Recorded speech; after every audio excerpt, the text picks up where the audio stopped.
राजस्थान में पर्यटकों की अपार संख्या बढ़ती जा रही है और इसके लिए राजस्थान सरकार और केंद्र सरकार उसको धन्यवाद। लेकिन एक इंफ्रास्ट्रक्चर का बड़ा योगदान उसमें करना पड़ेगा, जो राजस्थान में काफ़ी समय से मांग चल रही है अंतर्राष्ट्रीय हवाई अड्डों का। और अभी जिस तरह से देखा गया कि दिल्ली में जिस तरह का प्रदूषण हुआ और दुष्प्रचार पूरे विश्व में हुआ, उस प्रकार से यहाँ पे उसकी महत्ता और ज़्यादा बढ़ गई है, क्योंकि काफ़ी विदेशी पर्यटक उसके लिए आने के लिए यहाँ पे राज़ी नहीं है।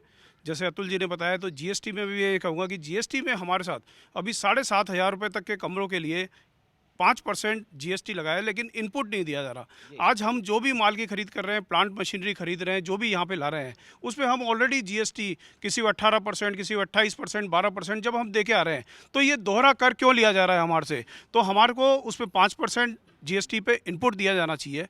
एक विदेशी पर्यटकों की बहुत गिरावट संख्या में हो रही है, ये बहुत चिंता का विषय है। ये भारत में जो लगातार गिरता जा रहा है विदेशी पर्यटक, इसके लिए हमें केंद्र सरकार से उम्मीद है कि वीज़ा फ़ीस में दोबारा पुनर्विचार करें, क्योंकि बहुत सारे जो एशियन कंट्रीज़ हैं और उनमें कईयों में वीज़ा फ्री दिया जा रहा है, सस्ता टूरिज़्म पड़ रहा है। तो इस प्रकार से, और जो वहाँ से विदेशी पर्यटक आ रहे हैं उनकी सुरक्षा का बहुत बड़ा कारण है कि यहाँ पे हिंदुस्तान में उनको सुरक्षा के लिए एक फंड, जो भी उसका एक सेल बनाया जाए, जिससे इनको है विदेशों में जी। मार्केटिंग की बहुत आवश्यकता है। और केंद्रीय जो टूरिज्म डिपार्टमेंट है, उसको राज्य स्तर के टूरिज्म डिपार्टमेंट से मिलके और एसोसिएशंस के थ्रू पूरे विश्व में आपको मार्केटिंग के कैंप लगाना चाहिए। वहाँ पे जो फेयर्स होते हैं उनमें पार्टिसिपेट करना चाहिए, और रियायती दरों पे यहाँ पे जो अपनी स्टॉल्स लगाना चाहते हैं उनको उत्साहित करना पड़ेगा, क्योंकि भारत में देखने के लिए बहुत कुछ है। लेकिन आप अगर आकर्षित नहीं कर पाएंगे, आप अपनी चीज़ को मार्केटिंग नहीं कर पाएंगे, बुला नहीं पाएंगे यहाँ पे, तो यहाँ पे कोई आपका डेवलपमेंट नहीं हो पाएगा।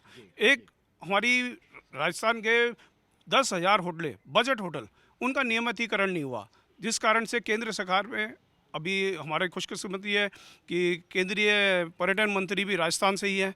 तो ये हमारी एक बहुत बड़ी मांग है कि इनका नियमितीकरण किया जाए, क्योंकि राजस्थान में जो उद्योग का दर्जा दिया गया है और जो लाभ है, तो वो अधिकांश होटलों को नहीं मिल पा रहे। जी, सही। एक काफ़ी होटलों, क्योंकि पर्यटन राजस्थान में 13% जीडीपी का योगदान कर रहा है, और हिंदुस्तान में भी पर्यटन काफ़ी आ रहा है। राजस्थान में पिछले साल 25 करोड़ पर्यटक आए, जिसमें ज़्यादातर देशी पर्यटक थे। तो पुराने होटलों को, उनको जीर्णोद्धार करने के लिए सब्सिडाइज रेट पे 4-5% ब्याज पे ऋण उपलब्ध कराना चाहिए, क्योंकि आज सरकार की कोई इससे इतना बड़ा रेवेन्यू मिलता है।